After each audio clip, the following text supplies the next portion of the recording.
Guys, magandang magandang araw. Kumusta kayo? Okay pa ba? Sobrang init na naman ang panahon. Ayan, guys. Gusto ko lang magkwento. Sobrang late na ako mag-engage ngayong huling araw. Kita niyo sobrang busy kasi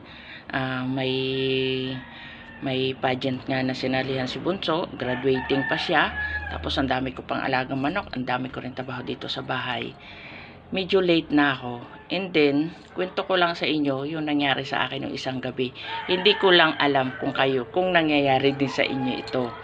Kasi nga, gusto ko rin makapag-engage kahit na medyo late na. Kaya ang ginagawa ko, late na talaga akong nag-engage para kahit papaano dire-diretso na yung pag-i-engage ko. Hindi na wala na akong maya-maya may tatawag, maya-maya may itatanong, maya-maya, 'di ba? Mahirap din, kaya mas gusto kong nag-i-engage sa inyo ng late na sa gabi. Pero lahat kayo kahit papaano ay nababalikan ko. Ginagawan ko ng paraan.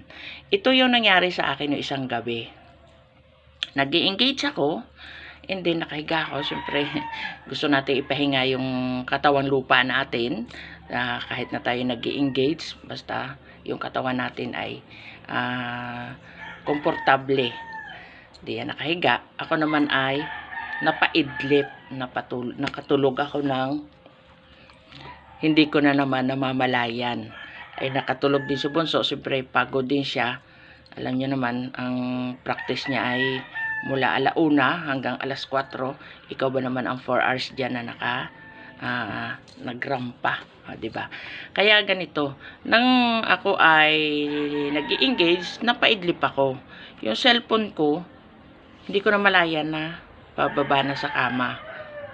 And then, naalimpungatan ako. Sabi ko, nag-i-engage pala ako. Nagising ako. Yung kuwan mo yung katawan mo, na yung kamay mo na nagta-type, ganun ako ng ganun. Pagtingin ko, kamay ko to hindi to cellphone. 'Di ba? Sabi ko, nilamon na tayo ng realidad dito sa social media.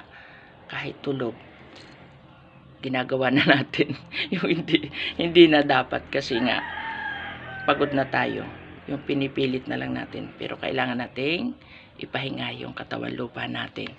Guys, hindi ko alam kung nangyari dito sa inyo na sa halip na cellphone, kamay na yung pinipindot ko.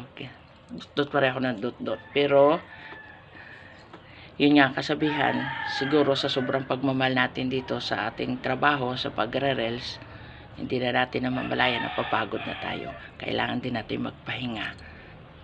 Naikwento ko lang na hindi ko alam kung mayroon din naka-experience na ganito. O, diba?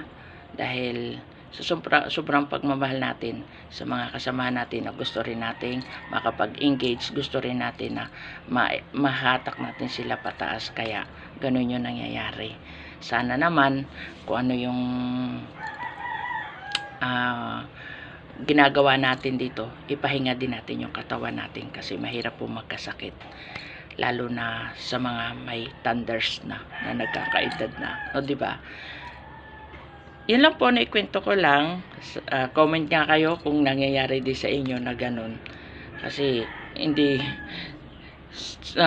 nagkataon nga lang na naunang natulog sa akin si Bunso, pero kung gising pa yon, sigurado na videohan na naman yung mentor nyo at na-post na naman niya.